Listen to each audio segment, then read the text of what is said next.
This is Janwar. It is a small village in the center of India. It represents all the issues that modern India must face. This village encompasses two castes with different levels of wealth.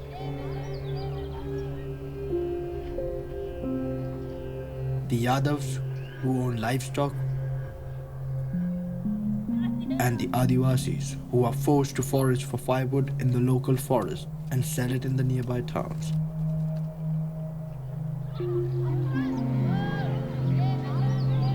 The Yadavs can earn thrice as much as the Adivasis.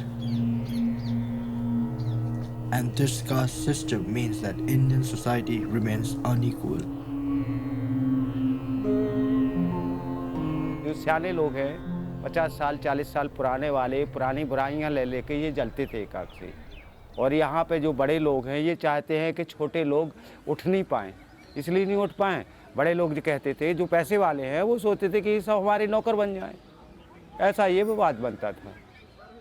पहले से हम लोग जैसे आदिवासी हैं, by दफ़े अपने घर में चारपाई में भी बैठे हुए देख लें तो जलते थे, चड़कते थे। ये आप छोटी कास्ट के हो, साले आ रहे हो, हमारी इज्जत नहीं बनाते हो। And then in 2015, a Western stranger arrived, which reminded many of the villages of India's recent colonial past. पहले बताते थे कि पहले इस इंडिया पे अंग्रेज़ों का ज़माना चल रहा था, तो वो आते थे तो इंडिया को लूटते थे। तो हम लोग ऐसा लगता था, तो हम लोग बच्चे एकदम डर हुए थे, उसके पास से भी नहीं जाते थे। यहाँ पर जब वो लोग आए थे तो मतलब यही था कि मतलब यहाँ ये लोग क्या करेंगे, ऐसे आए हैं घूमने आए हैं, कुछ नहीं करने वाले। पहले तो जब उनको शुरू में देखा था तो दादाजी लोग बोलते थे, हमको उतना पता नहीं था, सब लोग बोलते थे कि ये फिर से आ गई है, हम लोगों को बंदी बना लेंगे, ये करेंगे वो करेंगे, तो हम लोग डरते थे उनके पास जाने से। But the stranger had very different desires.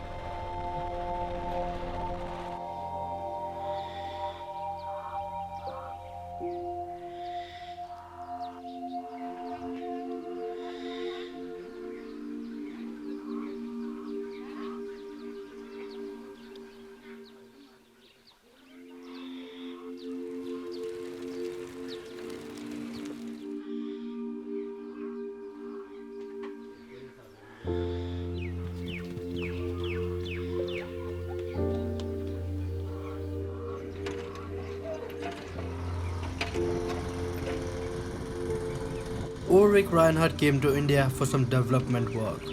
That's when she came to know about Janwar. At the time I entered, it was probably like any other village in India. It's just a very closed, a very stiff kind of community which doesn't let any foreigners in, which has hardly any contact to the outside world. When I came here, it looked quite a bit different. So there was a tiny little hill and this well up there. And when the government teacher told me that there are like 250, 300 kids in this village, so it was a very easy choice. Ulrich works as a change management advisor in international organizations. She recognized that it was the children of the village that would make the change happen. आदिवासी और यादों में छुआछूत की भेदभाव रहता है अभी भी। कभी भी जैसे उनके खाना अगर वो लोग छू लें तो उससे मतलब खाना फेंक देते थे, पानी फेंक देते थे, और जब लोग वो कहीं बैठे तो आदिवासियों को नीचे बिठा देते थे। पहला बिल्कुल छूत-छात था, पहला कोई किसी को नहीं छूता था। And you have to understand that these people here, they struggle to survive. They are just above or below poverty line, so there is not that much thinking, you know, what are we going to do next or so. It's just how you make it to the other day.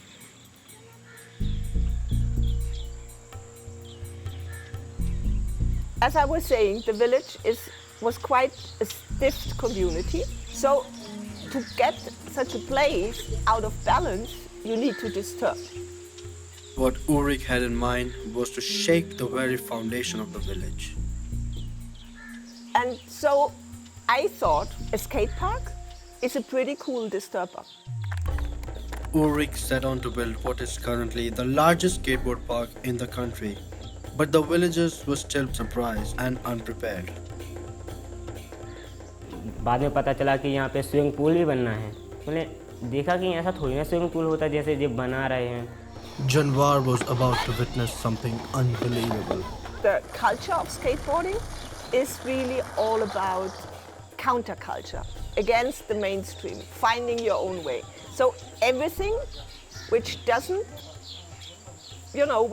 go along with such a village. So it was pretty obvious if you bring these two things together that there will be a crash. And that's what happened. The children of the village from both the castes were drawn to the skate park. And immediately friendships grew and age-old barriers started to drop. पहले हम लोग ऐसे दोस्त नहीं थे तो ऐसे ही भागते रहते थे, ना ही स्कूल जाते थे। तो फिर हम लोग दोस्त बने।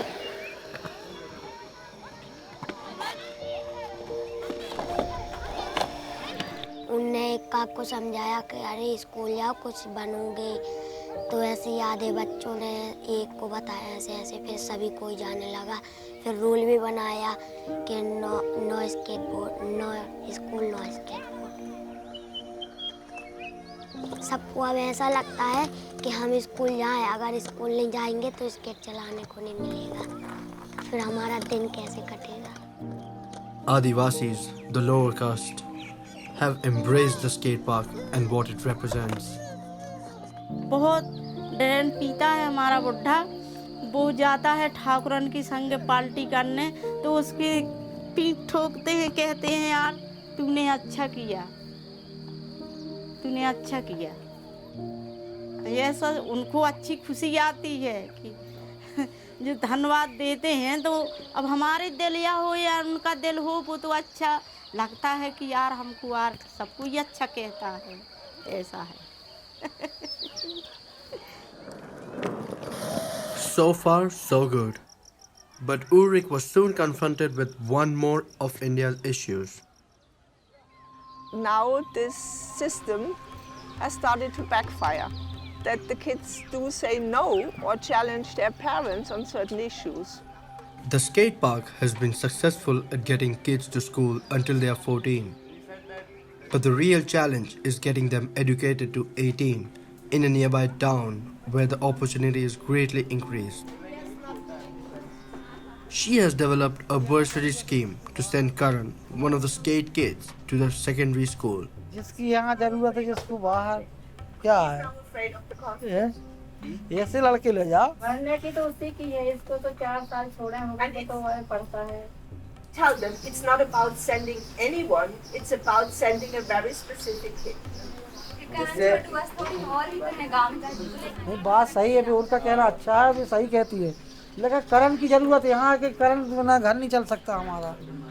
अब ऐसे लड़के जो घर नहीं चलाते उनको ले जाओ ना। एक अजीत हो गए, एक मोहन हो गए, बहुत सारे लड़के हैं, इनको सुधारो। Mohan has no interest. It's not because I have selected Karan, it's because Karan came and was asking. Make them understand. It doesn't work like this. And you see, for me, the problem is, and he needs to understand this, I have raised the money for him. Yeah, they agree on that So, part. if I ask for the next child who might be allowed to go, I won't get the money. So I told him that their generation has been doing a lot of manual work to keep sustaining themselves. I said that it's a matter of few years that if he'll study, he'll be able to sustain the whole family without such physical labor. Or even with physical labor, because it's nice to have buffaloes. We are not taking them away from the buffaloes. What he should learn is treat even these buffaloes better, that they get more money out of it, that they get more money out of what they have. Yeah. These sorts of unsurmountable problems are making Ulrich reconsider her strategy. The secret of this entire concept is to step back and see where they want to move. Ulrich has been stopped in her tracks by the reality of India's poverty. आप क्या चाहते हो करण, क्या करे 5 साल बाद? कुछ नहीं चाहते, बस यही घर गृहस्थी में रहे, वो यहीं काम करे। अब क्या करें, इससे क्या थोड़ी हम मजबूर हैं। हम चाहते तो बहुत कुछ है, लेकिन थोड़ी हम मजबूर हैं। अब जो बात लास्ट में हुए, तो लास्ट में कहा कि जब अपन थोड़ी डाउन हुआ है करवे फिरवे में, तो इनका थोड़ी अब मदद चाहिए थी।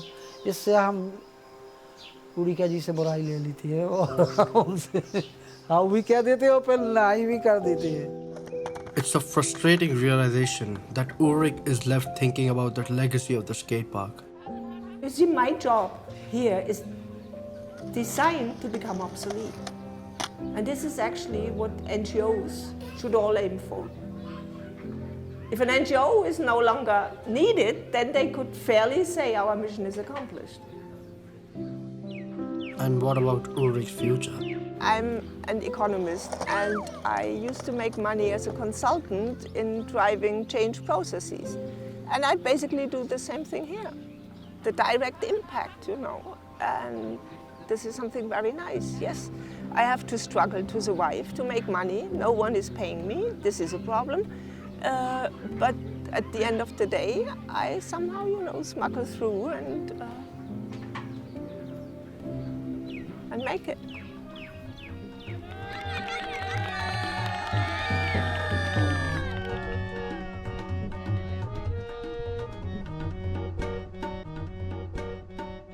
We can do skating. We can do dancing. We can do skating.